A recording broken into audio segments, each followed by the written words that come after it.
Hello and welcome to this week's episode of Team Talk. I'm your host, Wes. And I'm your co-host, Russ. And today we're going to be talking about UFC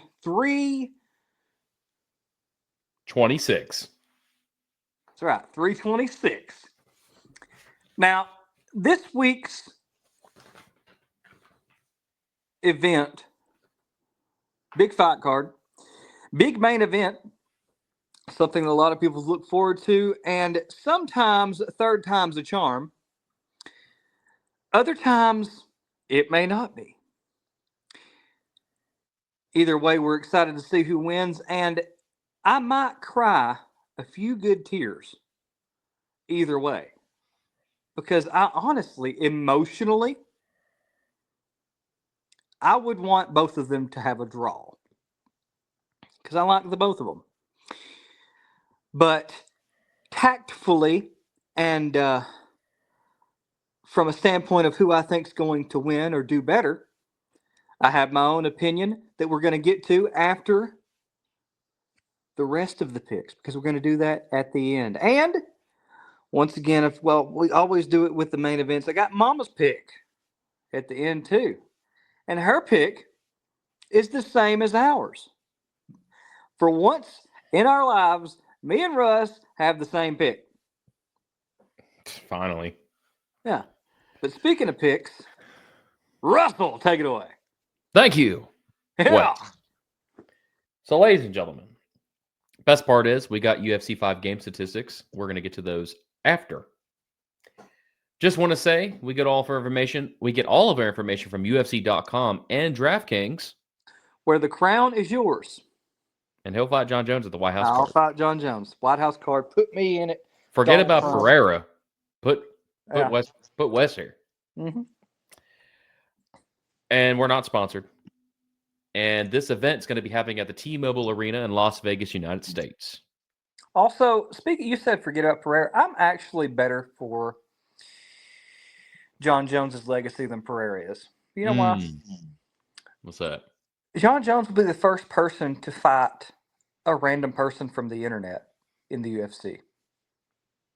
The first champion to fight a random person from the internet that has no clue of anything to do inside of the octagon of a UFC event. The first person to ever do that. So I'm good for the John Jones legacy. So yeah. Mm-hmm. But anyway, ladies and gentlemen, the first fight we're going to go with is a prelim fight. It's a bantamweight bout. It's United States versus China. United States, Cody Garbrandt is going to be on the card.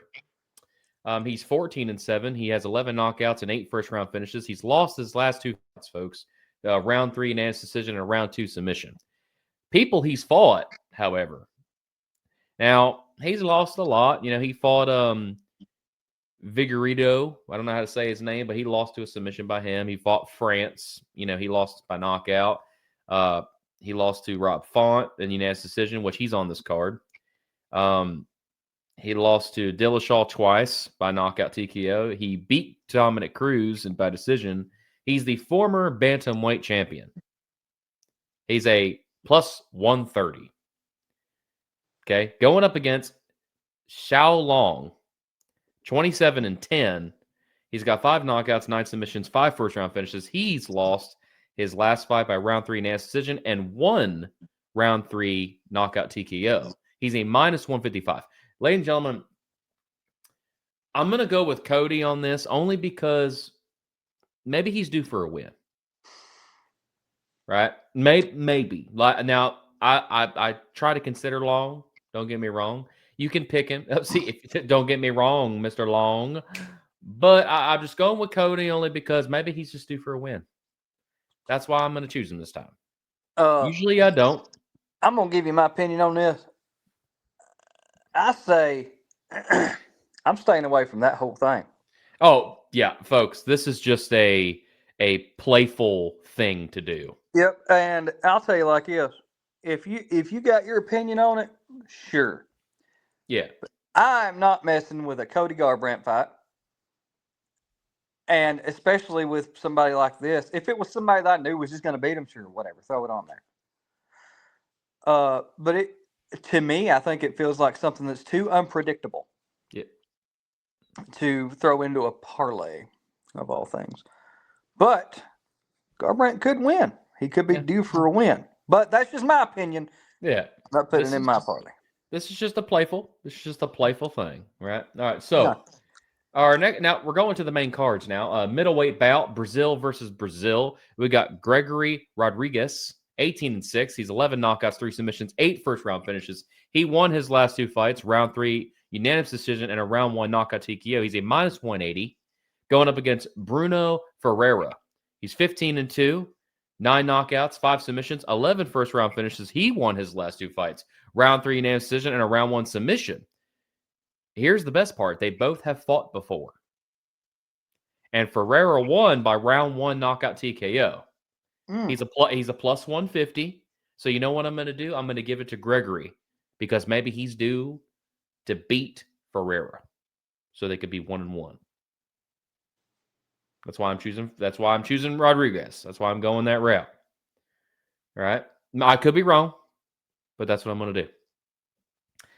Our next one here, if I can get this up here. Our next bout, which is not showing for some reason on my thing, so I'm going to have to go on my little telephono here and do it. Give me 1 second here, folks. It is a lightweight bout. Okay. Lightweight bout. It is United States versus... Oh, no wonder why it's doing that. There it is. United States versus United States. Drew Dober. Or Duber, 28-15, 16 knockouts, 5 submissions, 10 first-round finishes. He won his last fight by round 3 knockout TKO and lost the fight before that round 1 knockout TKO. People he's fought John Silva, lost to a doctor stoppage. Makano, he lost unanimous decision. He fought King Green. He beat King Green by knockout TKO.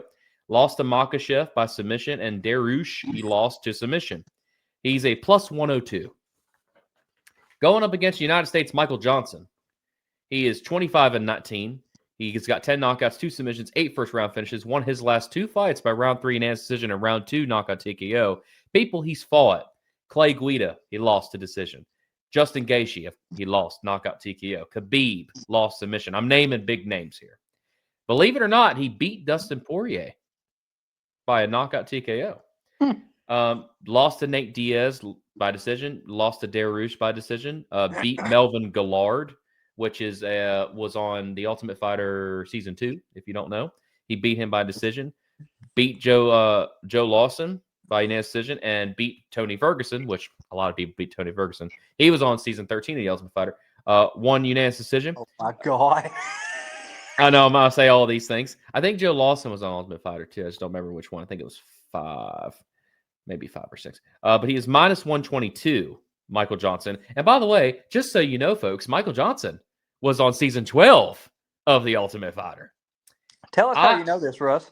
Because, folks, I say this a lot, and we don't say it enough, but I own pretty much all the seasons of The Ultimate Fighter. Yeah. That's right. I'm literally watching the highlights as we speak. But I'm choosing Michael Johnson. I think Michael Johnson's going to get this one, for sure. Other than Drew Dober? I don't think Drew's going to get him. Maybe. But that's my opinion. Do you even know who Drew Dober is? I know that he's of some sort of significance, but I can't remember what his thing is. I don't know. The only thing I know is I'm going off of who Michael's fought, in a sense. I mean, he beat Dustin Poirier. Got a point. Right? And you got to listen, folks. It doesn't matter what I say, though, because any fight can happen. But you got to remember, when you hear the word decision a lot, take that in consideration. Because if you're going 3 to 5 rounds with these really good fighters, I mean, you're really good. You got to be good, right? So, next bout, bantamweight bout, Puerto Rico versus Mexico. Oh, they hate each other. Puerto Rico, Rob Font is 22-9. He's 9 knockouts, 4 submissions, 9 first-round finishes. He lost his last fight by round 3 unanimous decision and won the fight before that, round 3 split decision. People he's fought, right? Ferrigo, don't know how to say his name. I don't know why. Devonitions, whatever. I don't know how to say his name. Lost unanimous decision. Fought Corey Sandhagen, lost unanimous decision. Now listen to those words, unanimous decision. He fought Jose Aldo, lost unanimous decision. And then he beat Cody Garbrandt, won unanimous decision. That's a lot of decisions. He's a plus 195, but he's going up against Raul Rosas Jr. 11-1, this guy. And you know who he is. He's 2 knockouts, 6 submissions, and 6 first-round finishes. He won his last 2 fights by round 3 unanimous decisions. He's a minus 238. I'm choosing Raul. Let me tell you this, too. Choosing Another Raul. thing, if someone wanted to make a little teaser with this, and teaser is basically like 2 things, you know what I mean, aside from a parlay, I would err on the side of the over and Rojas Jr. Put those together, and it makes maybe a plus or something. Yeah.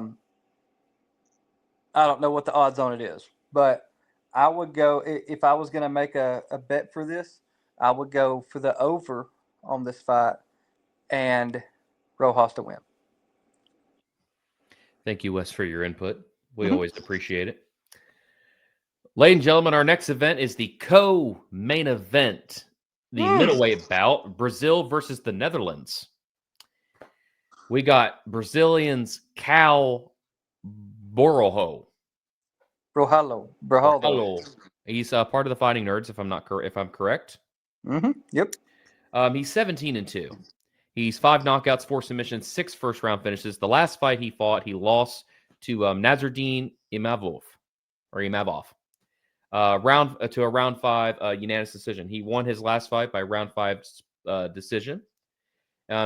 He's fought, obviously I just said, Nazardine, he lost unanimous decision. He has fought a Magomedov and beat him by unanimous decision. He's a minus 250. Going up against Renner de Reindeer. As you say, Renner de Ritter. He's 21-3. 5 knockouts, 13 submissions, and 11 first-round finishes. He lost his last fight to a round 4 knockout TKO, which I think my buddy here witnessed, and against a guy named Allen. I think his name Brandon Allen, and won his last fight by round 5 split decision against Robert Whittaker. He's fought, like I just said, Robert Whittaker won by split decision. Bo Nickel, he beat. I think you witnessed that one. Bo Nickel won by knockout TKO, and also beat Kevin Holland. Won by submission. He beat Kevin Holland with submission. He's a plus 205. I'm choosing Cal. Why are you choosing Cal? Well, I'm torn between the two. It is hard. I mean, I want to choose Reindeer. You know, I really do. Like, I want to, but I don't know, folks. Like, to be honest with you, like, I chose Cal because I don't think he's going to want. He's not going to let Reindeer beat him and give him a third loss.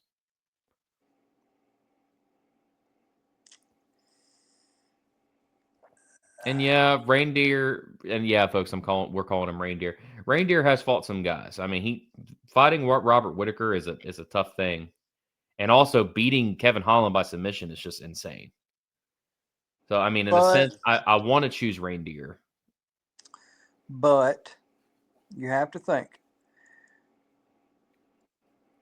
Kevin Holland, and first off, Kevin Holland wins every other fight.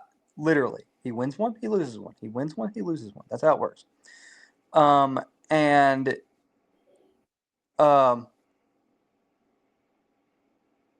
Robert Whittaker is past his prime.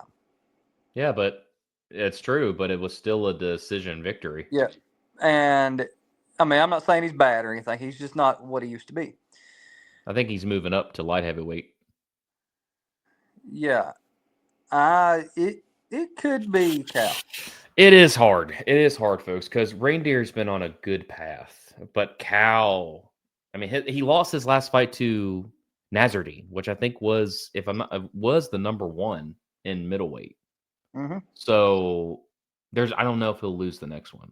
That's why I just chose Cal. Ladies and gentlemen, we are officially on the main event. It is for the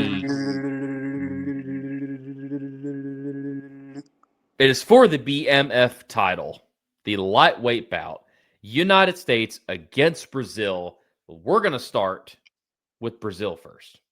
And the BMF title stands for, what's it stand for? It stands for best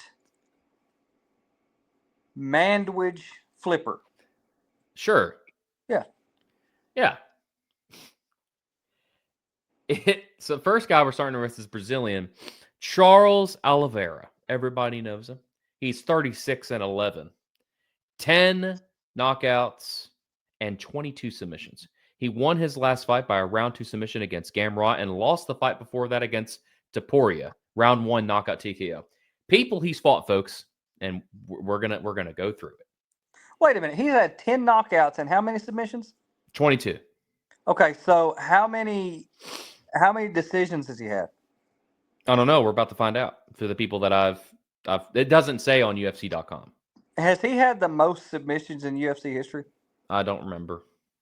I think he's got something like that. But we'll get to that in a second.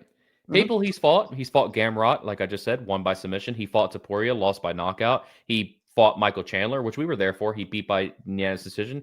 He fought Arman, to Sarukian, whatever.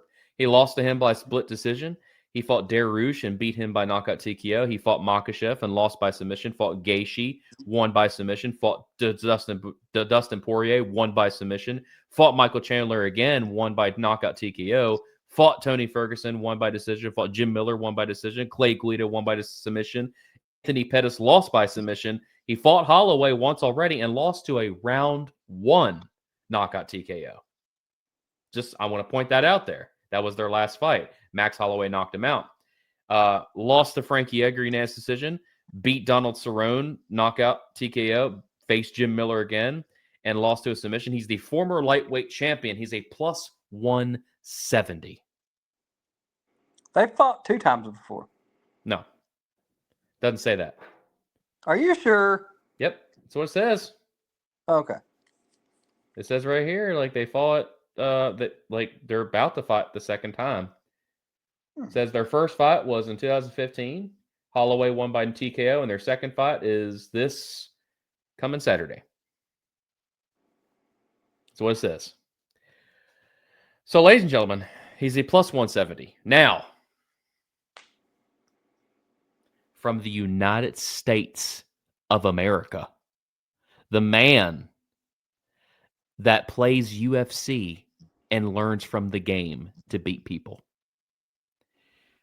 Max Holloway, 27-8, 12 knockouts and 2 submissions, won his last fight by round 5 unanimous decision against Dustin Poirier, which we were there for. And he lost his last fight, just like Charles Oliveira, to Taporia by a round 3 knockout TKO. People he's fought, folks. He's fought Dustin Poirier, won by unanimous decision. Lost to Taporia, knockout TKO. Beat Justin Gaethje, knockout TKO. Faced Alexander Volkanovski.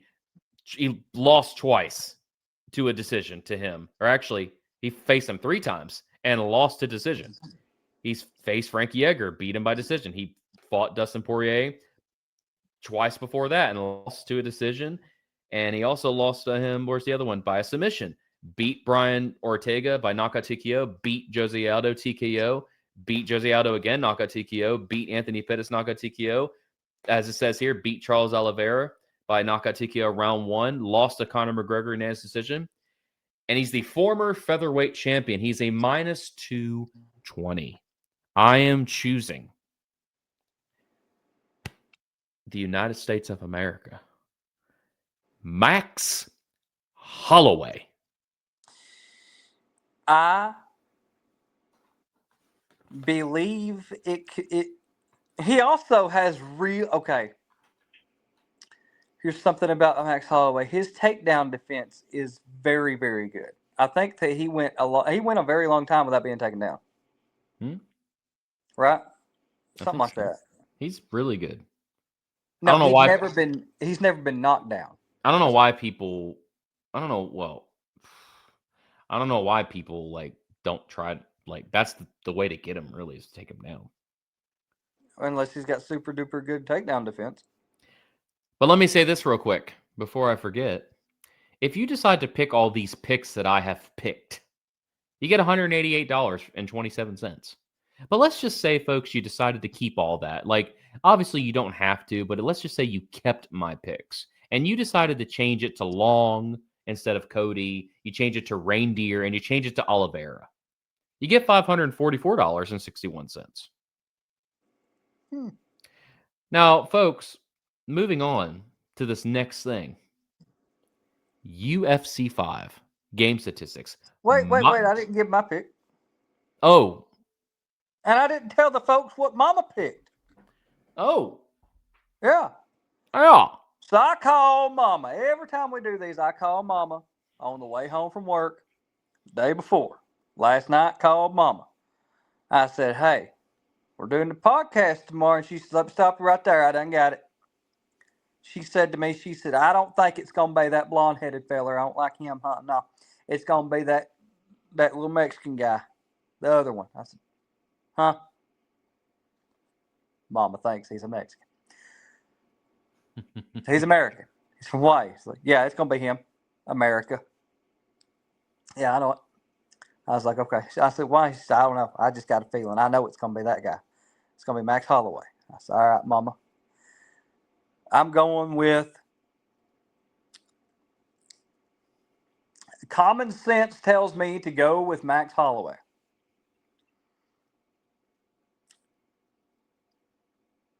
Historical data tells me stay away from it altogether or go with the underdog because majority of the time, underdogs always win in the main event. I'm just saying that, putting that out there, let people know that's how it always works. Not always, but sometimes.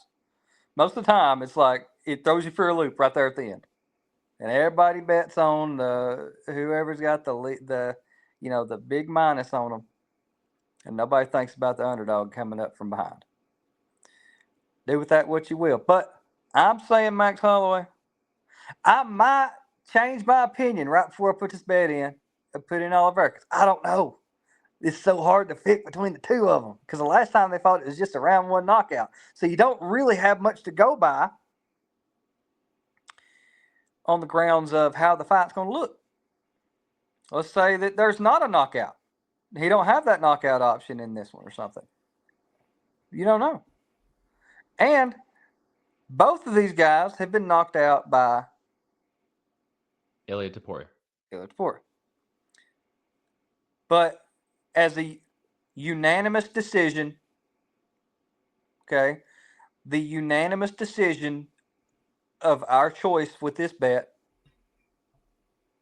is Max Holloway. Yes. Game statistics. Ladies and gentlemen, these are my own statistics. Michael Johnson versus Duber. Michael Johnson won by knockout. Rosa Jr. versus Font. Rosa Jr. won by decision. Cal versus Reindeer. Reindeer won by submission. And then Holloway versus Charles. Charles won by submission. Now, ladies and gentlemen, this is just for funsies. If you put in the method of victory, like the game statistics said, for $10, you get $3,382. That's if they all happen. It's just for fun, right? So if you have the money, throw it on there. If you don't, it's fine. You could probably put $5 on there. It'd probably be like maybe two like $1,000, something like that. Maybe $2,000. So if you'd like to throw it on there, throw it on there. If you don't, it's okay. It's what we're going to do or not going to do. That is up to us. And this guy might change his pick at the last minute. You never know because he just might have that feeling. He might just be like, hey, folks, I don't really know if I want to go with Holloway. I have this feeling in my gut that Oliveira's going to win. Feel it in my plums. I can feel it in my plums. In my plums. On down all to the office market. Better take them to market. I'll take them to the market. Yeah. Well, big news. Oh, From good old Uncle Dana. I heard supposedly by next week or something like that, by the end of the week, whatever. Or I'm gonna say it's gonna get released at this next event, this weekend on this card. The fight card for the White House. yes, I heard that as well. White House is completed. I've heard. They asked him, is Conor McGregor going to be on there? I don't know. We'll have to see. I am excited. I don't think Conor McGregor is going to be on there. I don't think so either. I don't believe it. No. I think that's just like a hype thing. Conor McGregor, I've said this before, Conor McGregor is not going to fight again. Yeah. I want it to happen. What, Conor? I think that'd be great. That'd be cool to watch. But I don't want Conor. But like I said before, no McGregor versus Chandler. That's stupid. I want McGregor versus Diaz. 3. Yep. a lot of people have been putting that for their their dream White House thing. Mm-hmm. A lot of people have been putting folks. Let me tell you a couple things. People have been putting Pereira and Jones, McGregor and Diaz 3, and then you know what else they've been putting? Strickland versus Cosmot. Oh, dude. Yeah. Cosmot I think somebody put Topuria versus Gaethje on one. I want Cosmot versus Khabib. Bring Khabib out of retirement. That ain't gonna happen. How? Why? Because it won't happen. I know, but it could. You know why? Because look at how much Khabib got fat. He got a little bit chubby, so they could be in the same weight class. Maybe. I mean, and Khabib would win. I think Khabib, even today, would demolish Khamzat Chimaev. Mm-hmm. Yep. Oh, yeah. Yeah. And, you know, if it was to be Nate Diaz versus McGregor 3, Nate would win. You know, both of them, I mean, it would be such an unexpected thing, and neither of them would talk about it until it was said and done. You know what I mean? As far as, like, they wouldn't hint to it. Like, because, you know, Conor McGregor's a good business guy, and he's good at keeping something secret, but also Nate Diaz don't really even care enough to go around telling everybody, you know? No. But he has said, yeah, hey, I'd do it. Nate Diaz has said it. Hey, I'd love to go with Conor McGregor. Mm-hmm. He don't care. I think Nick Diaz should make a return for the White House fight. Dude. And he's got to walk out in a pair of jeans to some Deftones. Yeah. That'd be about ice from hell. Yeah. Do you have anything, Russ? No.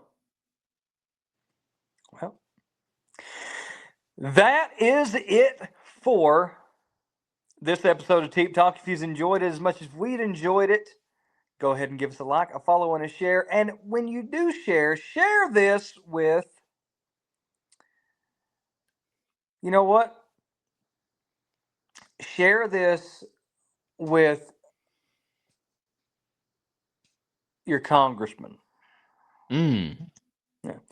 When you call the congressman and say, hey, I don't support the war or whatever's going on.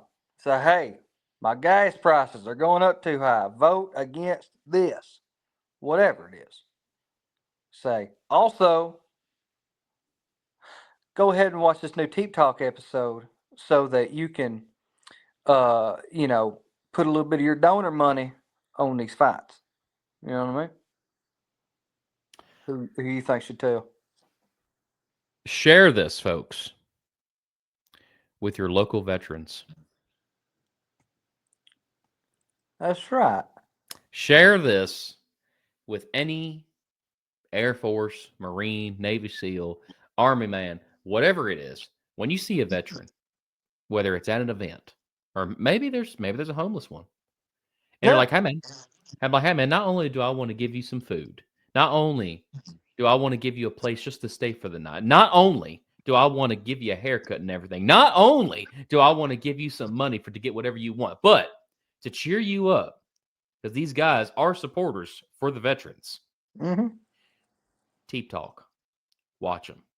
And hey, you know what? We support freedom of speech Yes, of we veterans. do.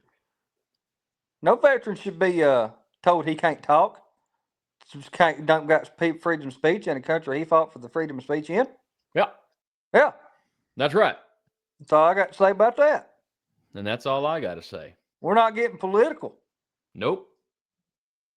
By the way, I wanted to say this, folks, and before we leave, I don't want to get everybody's hopes up. There's a possibility that we are going to have somebody on the show. A very well-rounded fighter and a very good prospect for the future.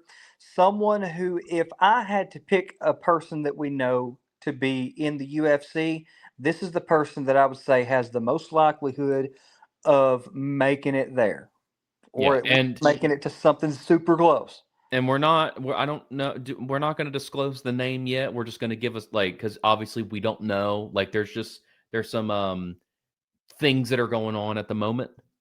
Just trying to see what we're going to get at for tomorrow. But we will be uploading the video if we get it. And we hope that you enjoy that episode. And just an analysis on how this interview is going to go. A lot of interviews that you see is just questions about what do you think about this fight? What do you think about what's your training look like? And that's cool. And then you see some things that are kind of silly. And just like me and Russ are in real life or on the show, period, Russ is handling the very serious questions. I've got some serious questions too. But I'm asking questions that's not only kind of offhanded and kind of like, hey, this is a little goofy and adding the humor to it, but questions that maybe a lot of people don't get asked as much. Things that kind of give an insight onto something that, hey, I didn't know people really did that. Or that's pretty cool to know what someone's routine is whenever they're whatever.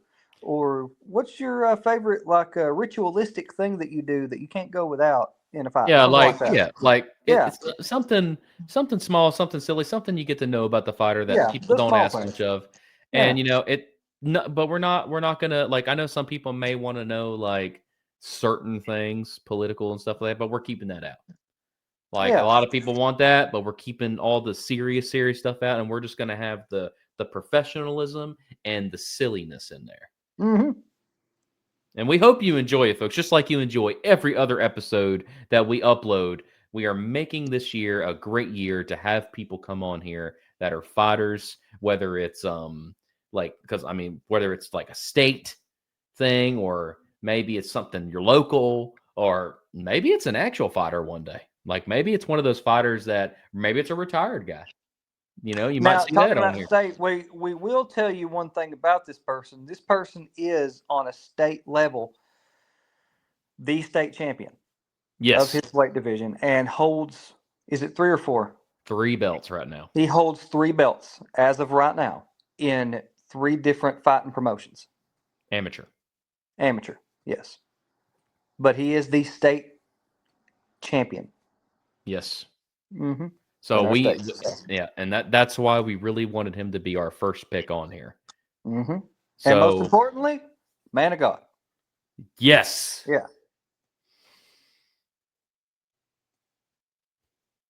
He is.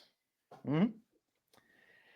Well, folks, I just wanted to give you that update. So, again, just don't get your hopes up. We might have them on tomorrow. We might not. It just depends on how everything goes. Some people change things. Some people have plans. Some people just, something happens. So, we're hoping that we can get this going. But that is all I have to say. Wes takes it out of here. Ladies and gentlemen, that is it for this episode's. Dang it. Ladies and gentlemen, that is it for this week's episode of Teep Talk. I've been your host, Wes. And I have been your co-host, Russ. We hope you've enjoyed us as much as we have enjoyed you. We love you. And we'll see you in the next one. Yeah.